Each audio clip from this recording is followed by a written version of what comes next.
Hello everyone, it's your boy Angelo back with another episode of Horizon Zero Dawn. So before we begin, I do want to preface this by saying that this is going to be a very long intro. I can already feel it because there's a lot of stuff I want to get off my chest in regards to the last episode. So if you guys are not interested in any of that, because I'm going to be recapping and bringing up some talking points that I forgot to bring up in said last episode. There's timestamps provided so you guys can skip ahead if this bores you and stuff like that, because I'm going to be rambling for quite a bit. Because the thing is, I process information a lot better and retain that information a lot better when I talk about it out loud.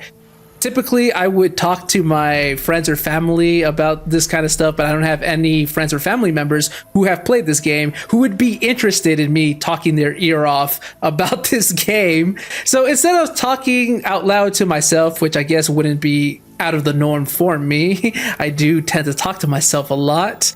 I'm going to use this opportunity to have you guys be the ear I talk off right now, because clearly you guys love this game. Otherwise, you guys wouldn't be here watching me play this.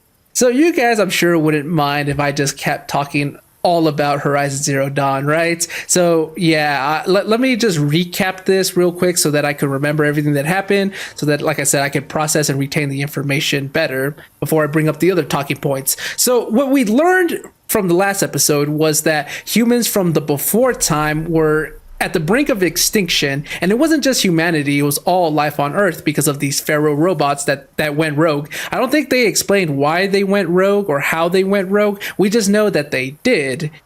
And despite the PR talk around these pharaoh machines, calling them peacekeepers and such, they were machines designed for war, 100%. They have all this weaponry on them and all these other utilities and functionalities that made them a threat to anything in its path. Like, they could self-replicate so that they can refill the numbers of their fallen machines. They had that biofuel conversion thing, which we're going to touch on a little more in just a bit.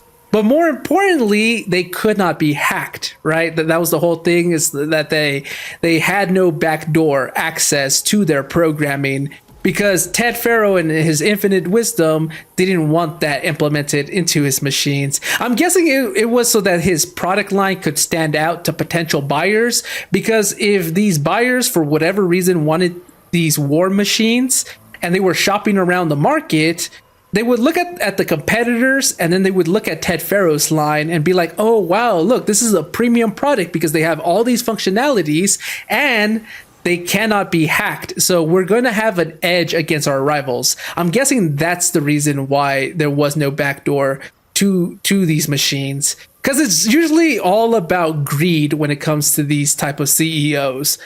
Because what are morals? What are ethics? Who cares about that kind of stuff? That kind of stuff just holds you back. Do whatever it takes to get all the money that is humanly possible, and once you've obtained that, get more. That's all that's in their mind. It's all about that money. So that little functionality doomed us. You know, it's not a bug, it's a feature. And this feature doomed all life on Earth, because the moment they went rogue, their little biofuel conversion thing, yeah, that also went out of control. And it's not just plant matter that they consumed. Oh, no. They were chowing down on all organic matter, including the protein and the enzymes that make all living creatures like us and dolphins and everything on Earth. So yeah, they saw all life on Earth as a food source, and they decided to chow down on everything. And I think they said that there was like a 15 months like time frame until total annihilation. So yeah, that's not a lot of time.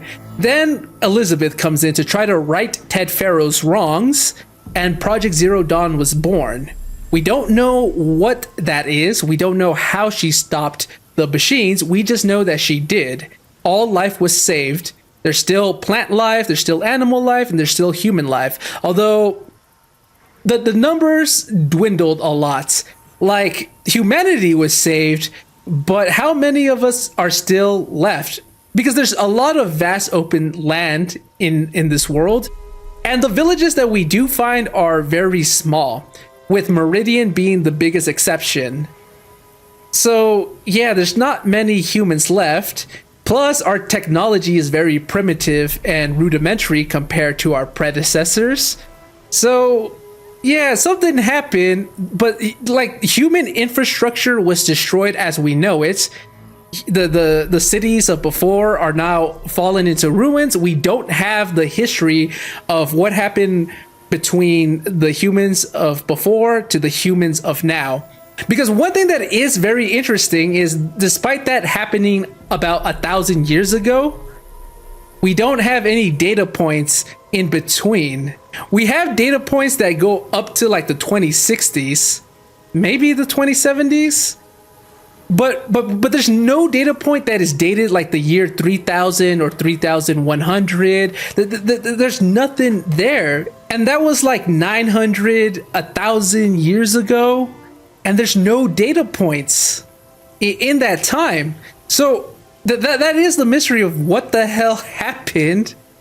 That it's like, okay, the civilization of before was destroyed, but humanity and all life was still saved. The Pharaoh threat was destroyed, but the machines are still a thing. That's a talking point I don't think I brought up before. But yeah, animal machines are still a thing. They were living in a peaceful coexistence with humanity until the derangement happened, and then they became a lot more aggressive and hostile towards humans. But before the derangement, they said that they were very docile. So it's like whatever happened just happened to the Ted Pharaoh machines. Those are the machines that are currently buried. Those are the machines that the cultists are trying to unearth and use, but not the animal machines. I also don't know where the animal machines come from. Those are also a mystery. I assumed that humanity created the animal machines because we also learned that there was devastating climate change in their time.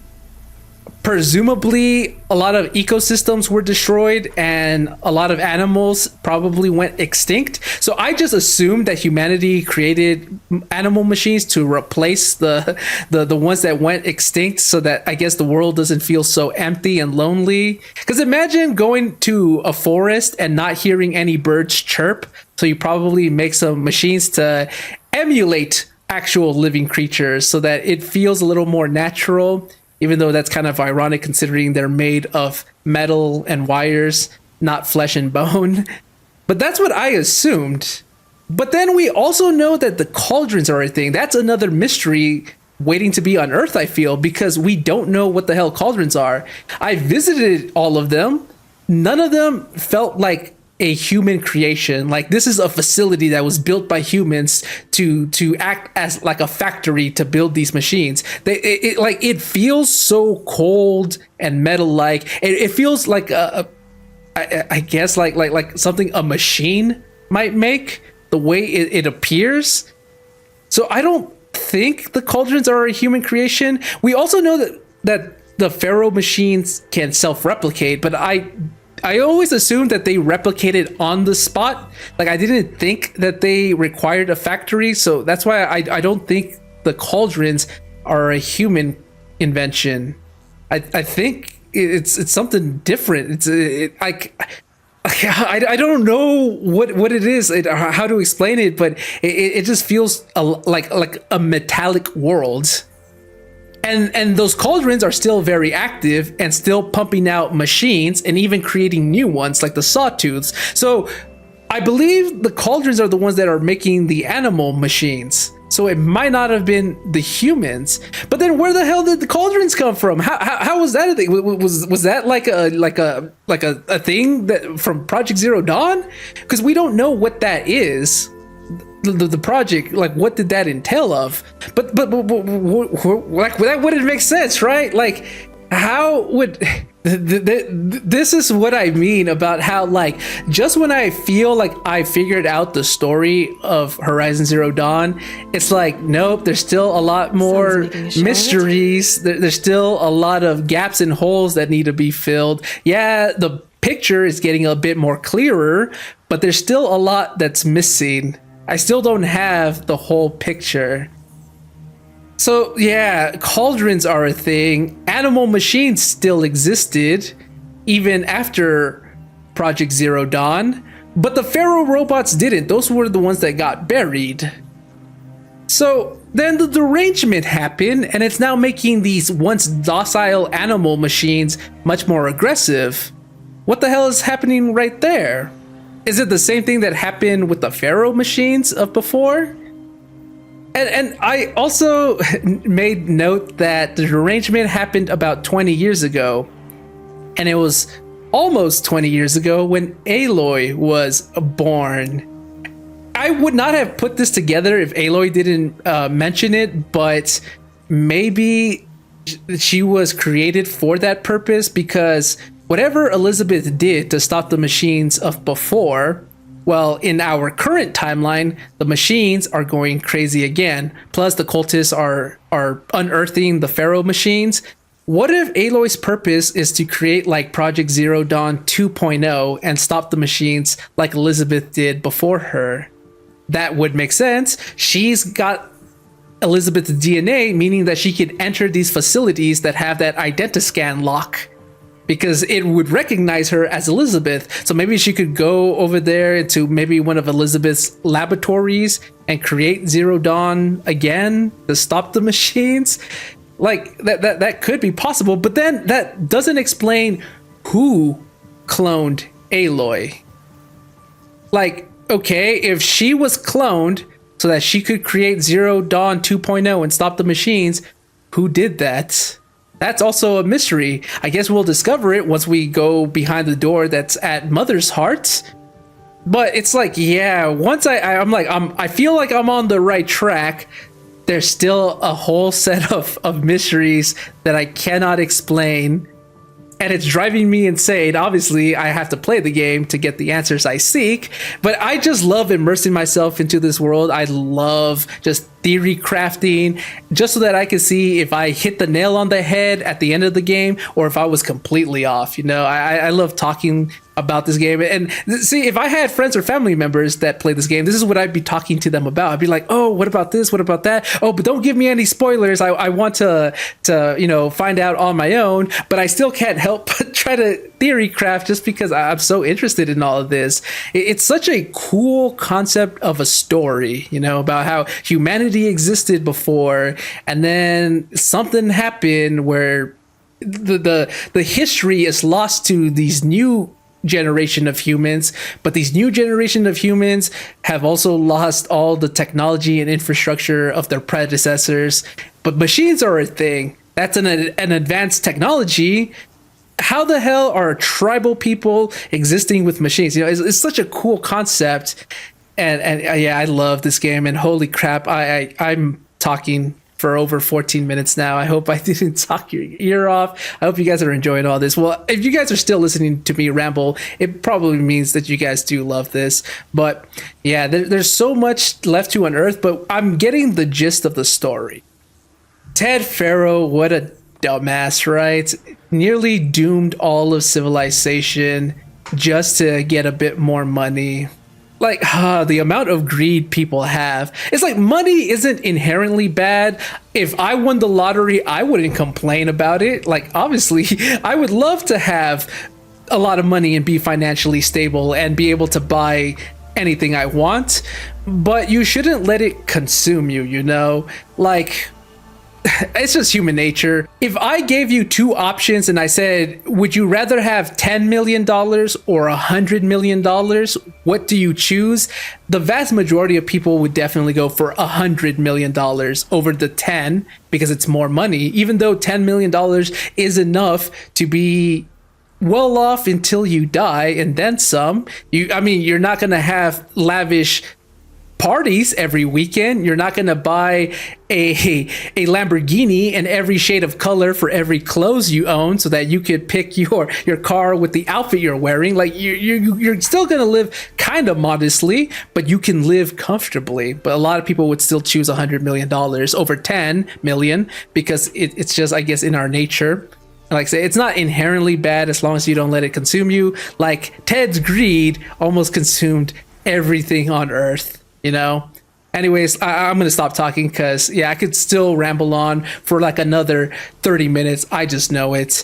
But those are the things that were stuck in my head right now because it's like, yeah, I'm understanding the story, but then what about cauldrons? What about these animal machines? What the hell is the derangement? What kicked that off? What the hell is a Hades and a Hephaestus? Because yeah, I checked Hephaestus. See, I'm already talking a little more. I'm so sorry, but it's on my mind right now. So I did state in the last episode that I did look up what Hephaestus was, because it felt like it was possibly a Greek name, and I was right. I didn't check any spoilers though, so I didn't check to see what Hephaestus is in the Horizon Zero Dawn universe. I just wanted to know if it was a Greek god like Hades, Hades being the god of the underworld. Hephaestus is the god of crafting, of blacksmithing, of artisans. So it ties well into what a cauldron does. But what the hell is Hephaestus? We know that Hades, well, I guess we don't know. I strongly believe that Hades is not human by the way it talked to us. It sounded like it had a robotic voice. Is it a machine? Is Hephaestus a machine? Is it a machine creating other machines? I'm not going to get the answers. I don't want the answers from you guys, of course. Like I said, I'm just talking what's on my mind to let it all out, and so that I can process and retain this information a lot better. But I'll discover this all on my own. We'll see. Anyways, I'll stop talking now. Like I said, I could go on for like another 30 minutes. Anyways, let's just get on with this. Oh my God, it's like 18 minutes. I'm keeping all of this. This is going to be the intro where I just talk a lot. So there are 3 side quests left. There's one over here. There's the one right in front of me. I should interact with this vendor. And then there's another one down here. Of course, you have this blue one, but this is the DLC. But when it comes to the base game side quest, there's only 3 that I've discovered in the open world. There might be more, but there's 3 that I know of. There's still this little area that I have yet to discover. I should probably go over here to climb up on the giraffe just so that I can open this whole place. So yeah, we still have a lot more of the main quest because we haven't visited here just yet. There is this giant ass place that I have not visited. There is the DLC quest right here and entering it. So maybe this is part of the DLC. However, the main quest is also right nearby. This is the Grave Horde. They said it was by the Metal Devil, right? We can see the tentacles here. So I don't know how much more of the main quest is left to complete, but we did get a lot of information last time, so it feels like maybe we're on track for it ending somewhat soonish. So I do want to complete the side quests I have uncovered first before I start on the main quest. So let's just get on with this.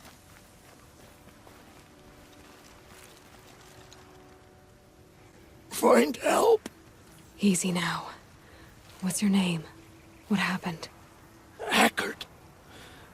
Find help for Pitchcliff. The Glinthawks keep attacking. They'll kill my brother. Everyone.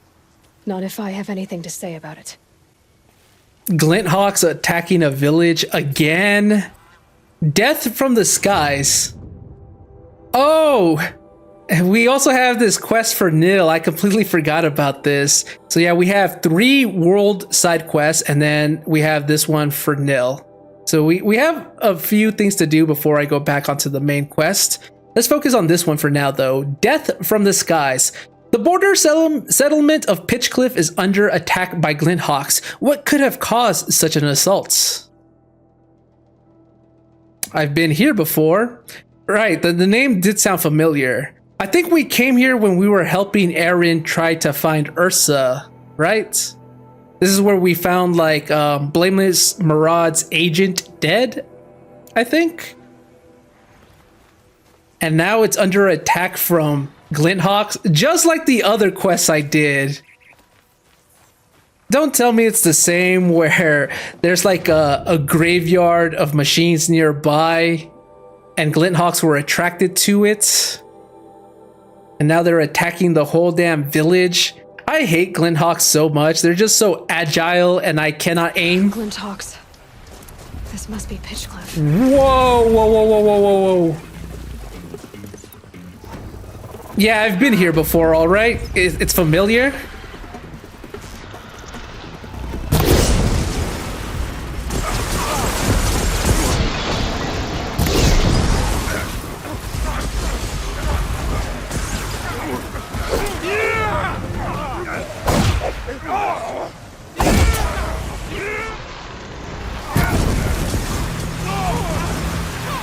There's so many of them!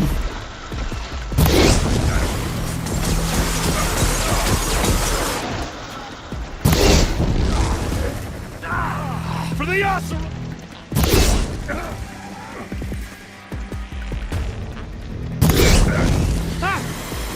Okay, just light up as many as I can on fire and let the damage tick them down.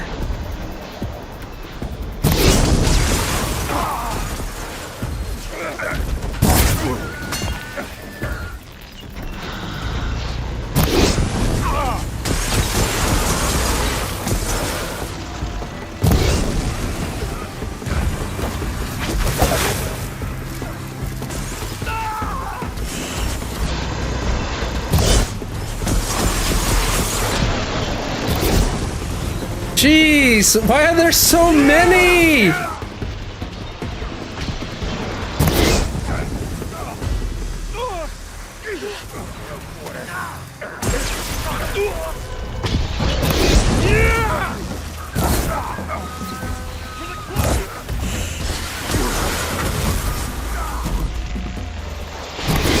That missed?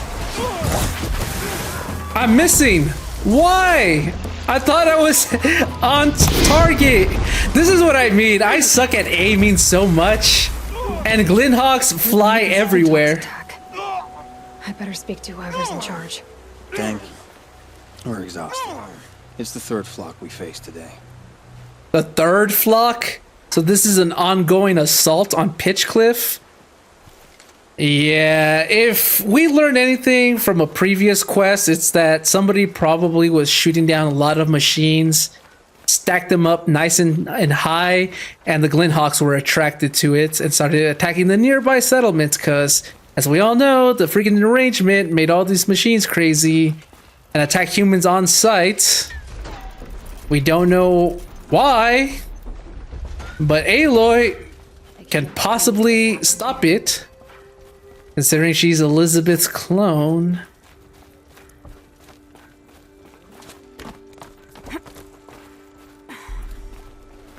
You're an interesting looking character with that hat of yours and that big ass mustache.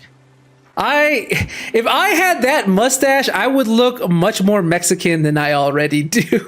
That is a pretty manly stash, I'll admit. It would look horrible on me though. You just flew in on a rainbow and saved our sorry slags. Where do you come from?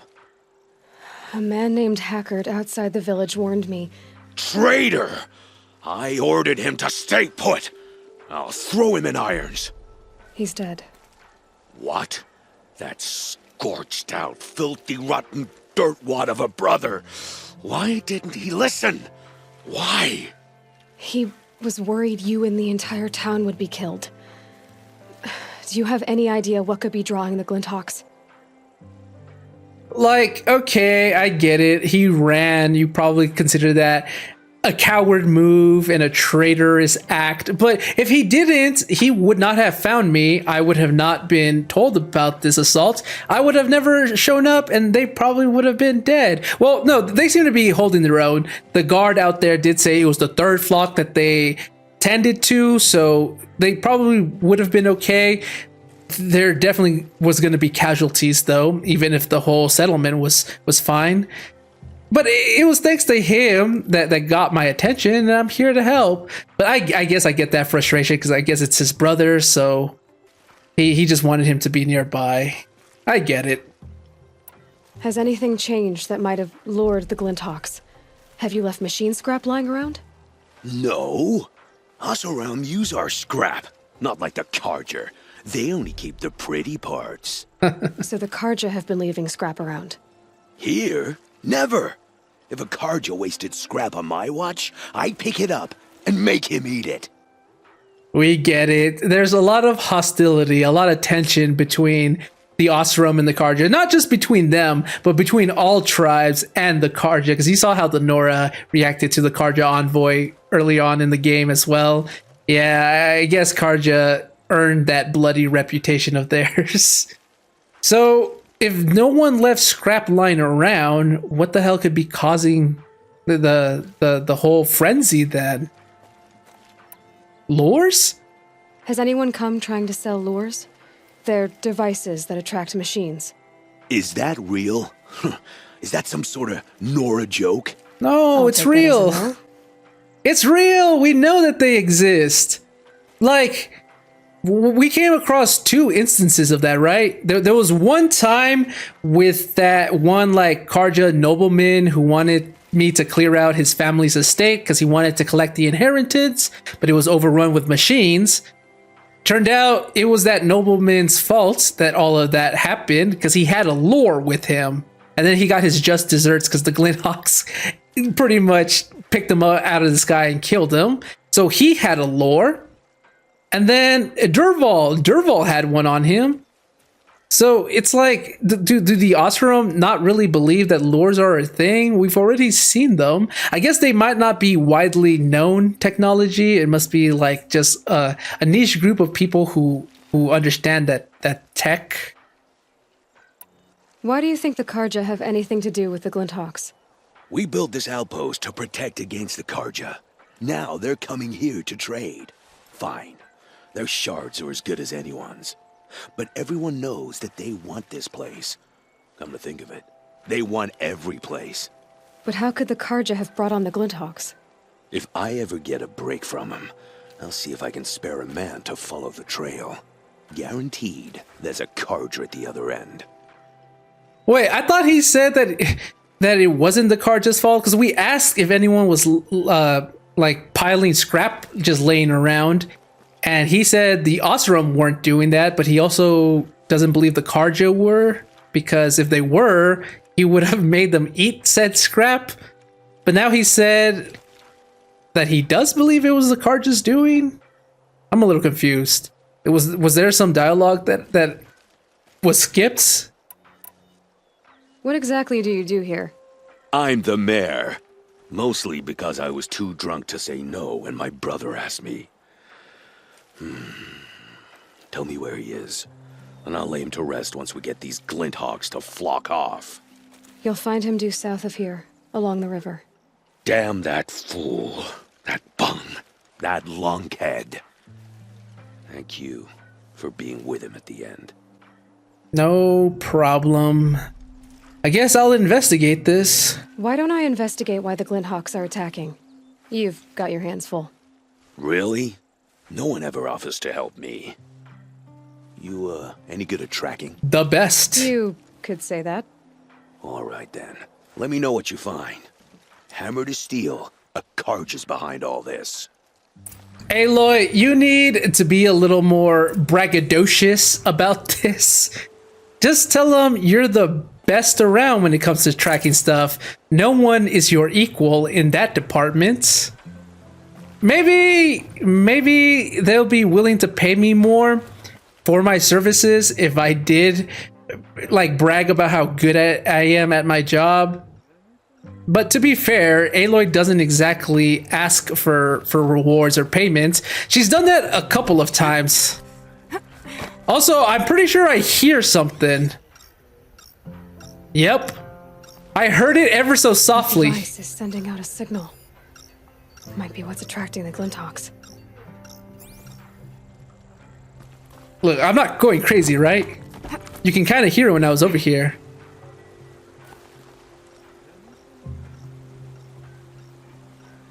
It's very, very soft, but I definitely heard it. Yeah, okay. So it is a lore then. Turn off! Turn off!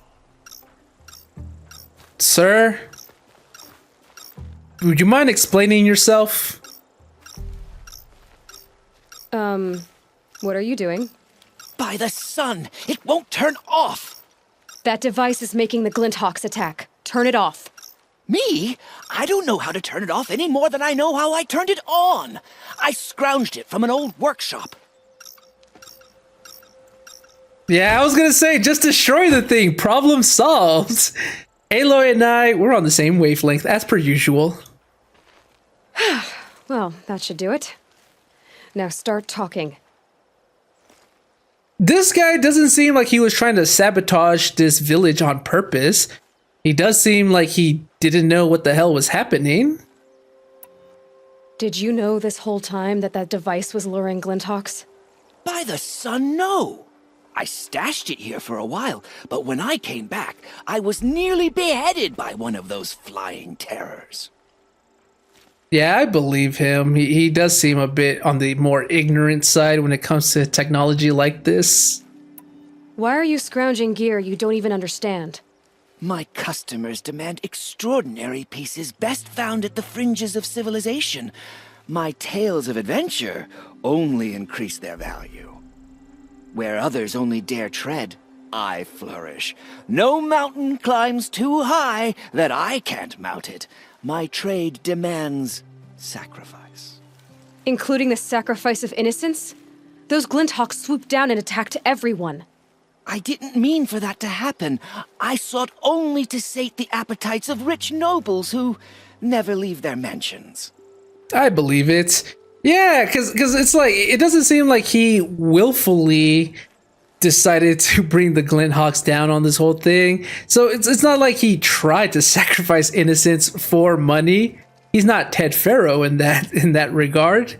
But he is somebody who scrounges up any trinkets. Like Olin, he goes out there to find these stuff to sell to rich noblemen and people, just so, I don't know, they could see like, oh my god, this is an artifact of the ancient people of 1,000 years ago. What could they have done with this device? And this whole time it's like a coffee mug. Like, because I found items that resemble, I think it was like keys, watches. I forget what else, but they're trinkets of the before time that you could also sell just for scrap.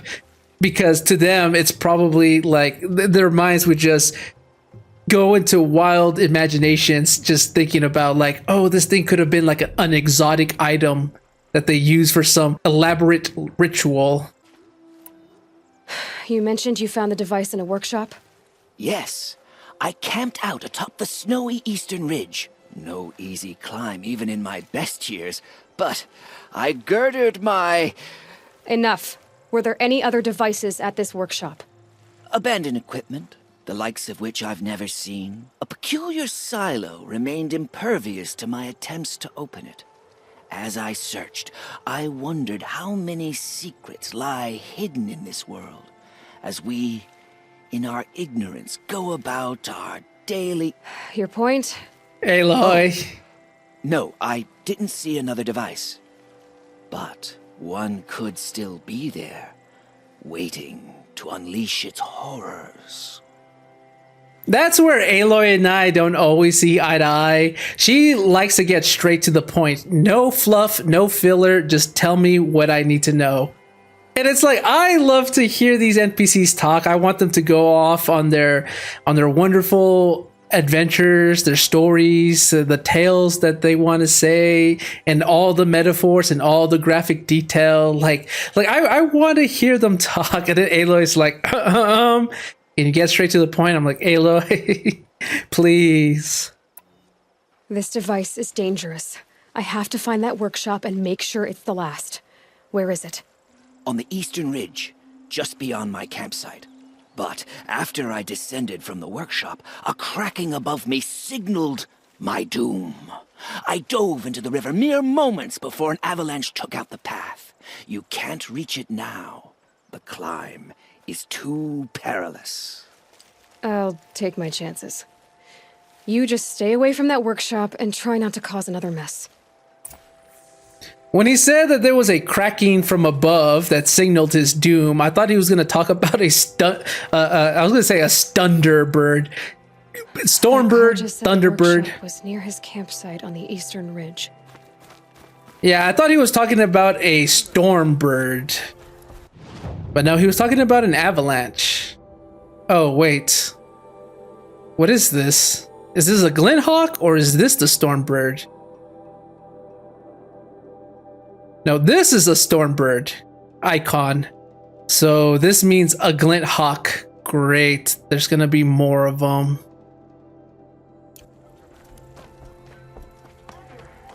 Well, at least they're somewhat easy to manage. Just shoot fire arrows at them until they fall to the ground, and then hope that you reach them in time so that that 1 second that they stay on the ground, you can critically strike them.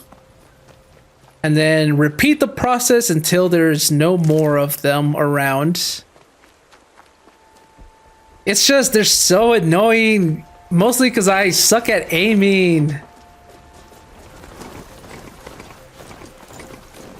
There's the Glinthawks.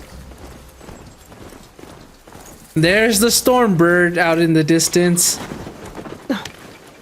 Good thing we're not focused on that today. We're focused on these things.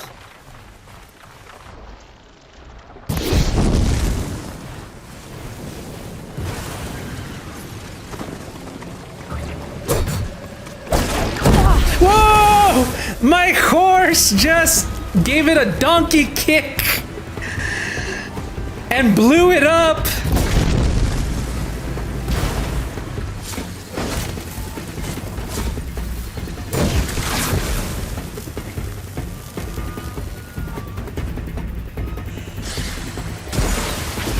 Oh, I couldn't see them.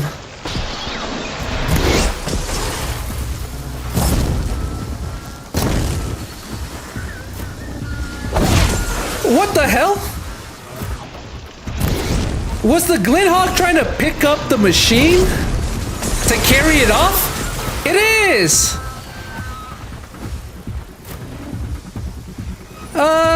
Okay, see you later?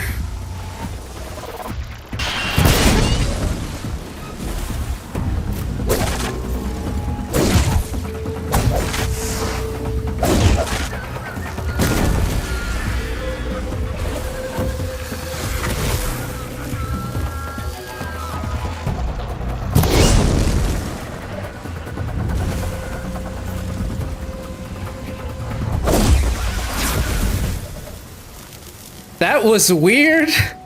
Was it trying to cannibalize its own fallen brethren? That's just rhythmically thrusting back and forth? Okay. Like, I don't know why it decided to try to chomp down on its fellow machine in the middle of a fight. But he was out of the picture for just a moment, which helped me a bit. So thank for that. I'm thankful for that. I can't even talk right now. My mount was destroyed though, but his sacrifice was not in vain because he just kicked the crap out of one of the machines and blew it up. Okay, let's focus over here. I thought I saw a tent. So that's gotta be the guy's camp. No. No. No, that was a Stormbird. Okay, well, we have to go over here. The Stormbird was around over here. Maybe we don't have to fight one right now. I hate flying machines with a passion. And Stormbirds are so damn dangerous because they're so damn tough and they're so damn strong. Glinthawks I can at least shoot down with fire arrows. You can't do that with a Stormbird. Although I guess I could use that one weapon to tie them down. That did help in my last encounter with one. So I guess I shouldn't worry too much.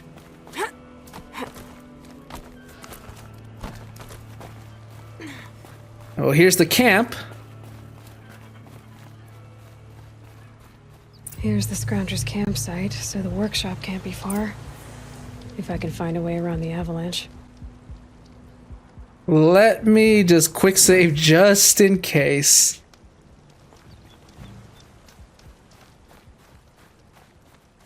Oh, so this is the avalanche. You could see like fencing that got buried. Yeah, it came crashing down over here. So I'm guessing this was the path you used to be able to take. And there might be an alternate route over here. I think I have to grab onto that ledge. Here goes nothing. What the fuck? I know that Aloy is very athletic, but she's not a superhuman either. But every time I feel like we're gonna make a jump like that, I just, in my mind, she is super athletic that she could do a long jump. And she would be able to close that gap with ease and just grab onto that holding. But every time I think that, I'll jump and Aloy like drops almost immediately. And I'm like, that's not how it played out in my mind. And I always get scared because I feel like I'm going to die. But thankfully, Aloy always grabs onto something right before she hits the ground. So I guess it was meant to be. Otherwise, they wouldn't put holdings right below where I was aiming. Because they know that Aloy's not going to reach it. She's going to fall down a bit and then grab onto the one at the bottom level. But it always scares me because I feel like this is the end. Okay. So we were right here. I was trying to grab this one. You would assume that Aloy could make this gap though. It doesn't look like anything she couldn't do. Yeah, let's just move on.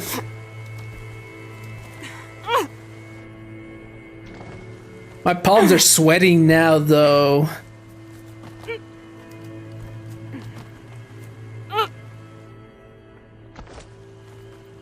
And the slow motion does not help alleviate my anxiety.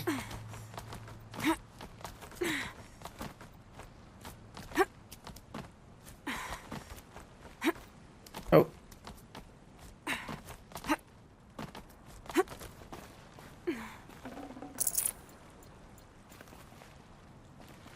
Okay, so now what? Oh, I see. There's some holdings right here. Maybe I could grab onto this.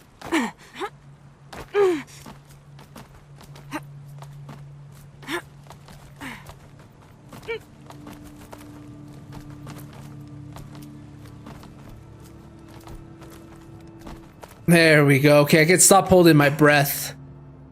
I just have a fear of heights. Even in a video game, I can't help it but get nervous. Oh crap.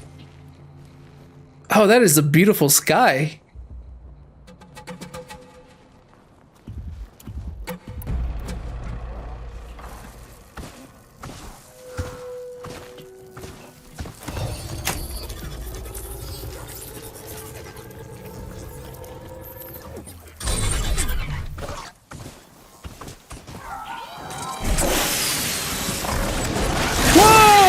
Discovered me!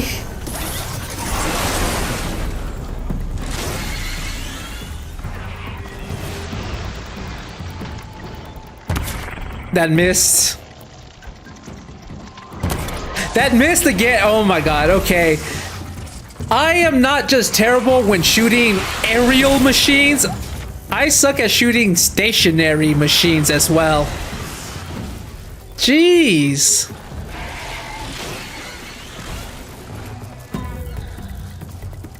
Okay, let them fight it out to the death. Crap. What am I?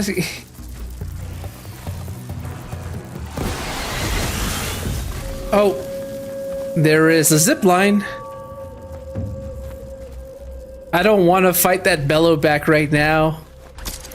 I guess I could also override it if need be. I'm surprised this watcher did not see me. I landed right in front of it. I think there was also a strike from above prompt that I wasn't quick enough to react to.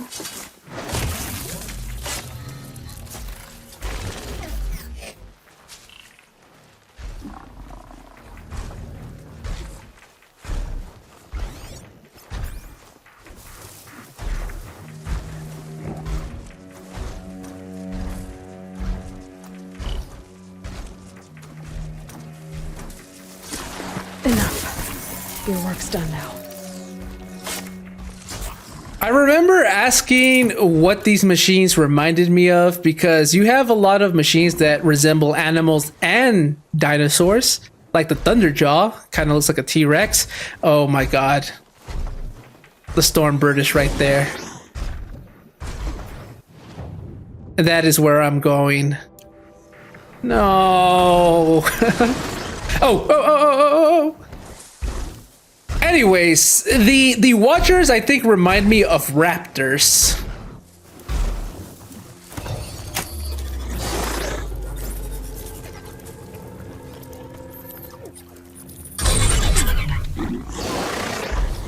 Okay, just in case I need to use this machine when fighting the Stormbird, I'll lure it over here.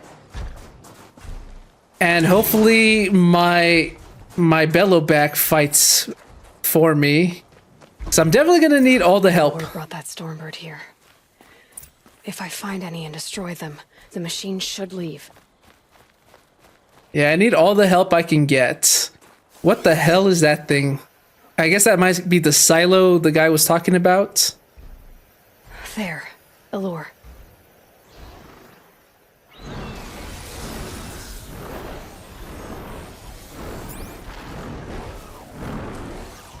Can I sneak past the Stormbird and get the lures?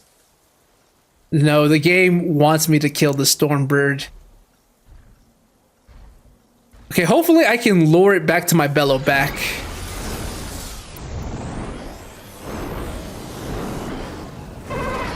Okay.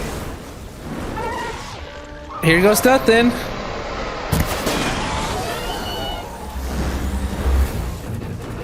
Okay, I did not shoot it where I wanted to shoot it.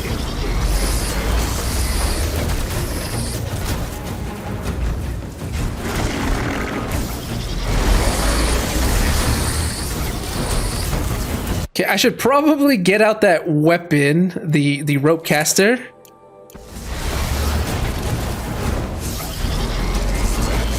Oh shit, oh shit, oh shit! Fuck.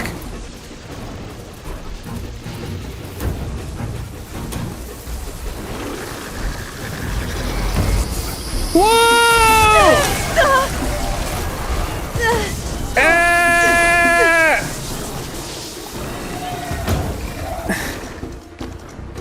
Where the hell did it go? Whoa, whoa, whoa, whoa! I fell.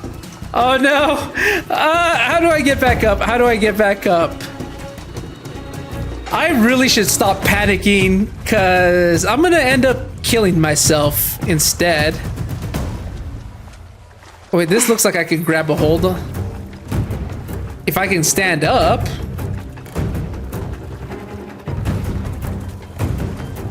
There we go. So the game knew you could fall and left holdings for you. My machine is almost dead.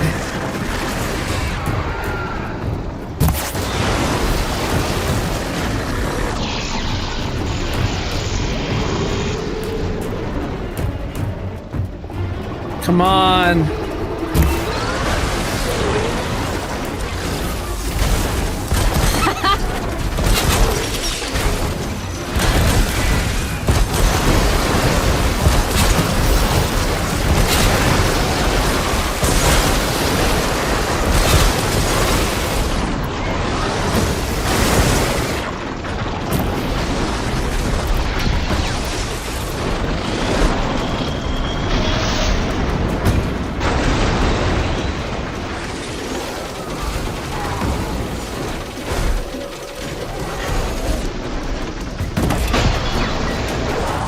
Oh, wait. I missed!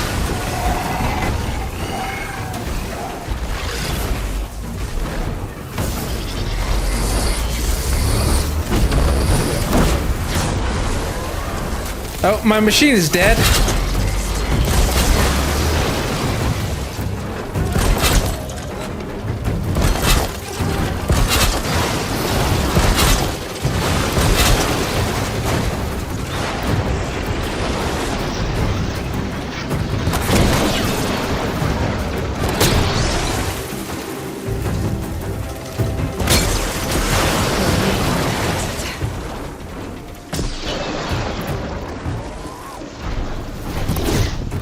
Come on.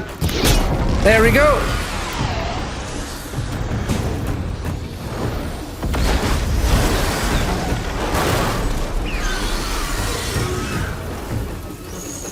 I can't crit strike it or anything.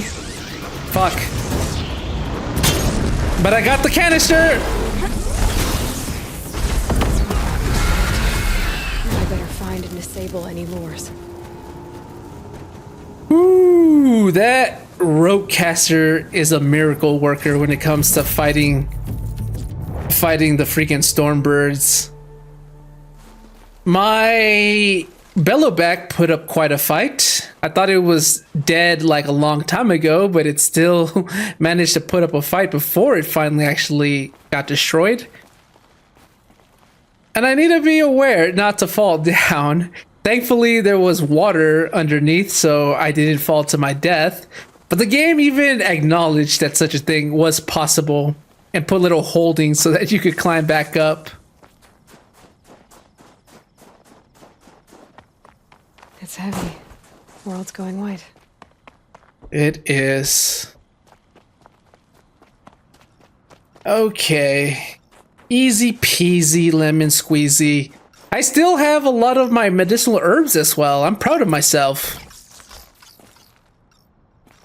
Like, I nearly died the first time I fought the Stormbird and the Thunderjaw.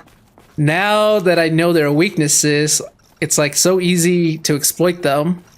They're still tough, of course. But they're not like, I guess, as dangerous as I would have imagined. I guess it's just my first encounter left a nasty impression in me, and now I want to avoid those machines as much as possible. Done. No more lures. Now about this workshop.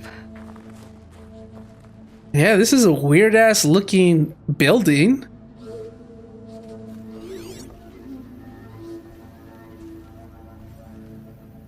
Many pages are filled with erratic handwriting. Oh. So Dervahl was behind these lures. Brilliant. And dangerous. Now to bring word back to Pitchcliff. Dervahl? Really? Dearest cogs and puppets, you miserable bungs have failed to find me. Again. Your attempts to capture me would make me laugh if I weren't so busy running circles around you and your so-called intelligence gathering. Just give up, or better yet, kill yourselves and save me the effort, you worthless slags. Never yours, Dervahl. Oh, great. I hope YouTube doesn't strike this down because I said KYS. I did say what was it?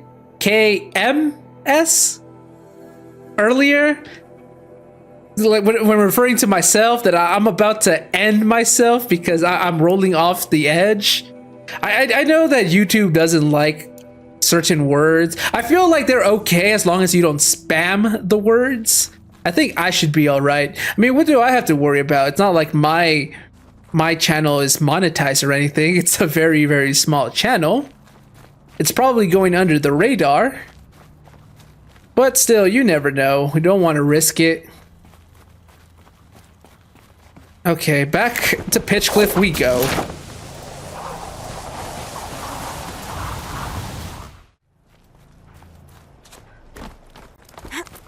How could we defend ourselves against that? You'll be happy to know I found another one of those lures and destroyed it. Should be the last you'll hear of it. By fire and spit, you went above and beyond. How do you know there won't be any more? The workshop where I found it was long abandoned. You're safe. Good. My troops want to spit and shake your hand, as my brother would have. On behalf of Pitchcliff and my family, I thank you. I wonder if we could have done this quest prior to saving Meridian and knowing all about Dervahl. Because if we could, that would have been interesting, reading the ramblings of a madman, only to discover he's an important side character later. My suggestion? Keep an eye on those Karja. Yeah, I know that would be your suggestion, sure. Anyways, this is where I'm going to end the episode for today. I did want to read 2 of the glyphs I discovered and a data point just because I thought it was funny. I have it written down. I already read 2 of the data points that I wanted to in the first part of the Makers and episodes, but there's still some glyphs that I want to read that I think that I should eventually. I've had that written down for who knows how long at this point. I think I discovered it not too long after I arrived in Karja lands. And yeah, there was 2 glyphs side by side at one of the Karja outposts. And I was like, oh, I'll read it next time I'm on camera. And then I never got to because, well, a lot of these episodes have been going on. I would do it today, but I just talked for like 20 minutes in my intro, and I feel like maybe I should give it a rest for now until the next time, so I don't bore you guys off with all my talking. Although you guys probably don't mind. I don't know. I'll save it for next episode. Next episode, I'll start off by reading the glyphs and then moving on with the side quests. Hopefully, maybe, probably, definitely. We'll see. But yeah, I'm going to end the episode for today. So you guys know what to do. If you guys are enjoying this, leave a like, subscribe, stay tuned for more, and I'll see you guys next time. Bye-bye.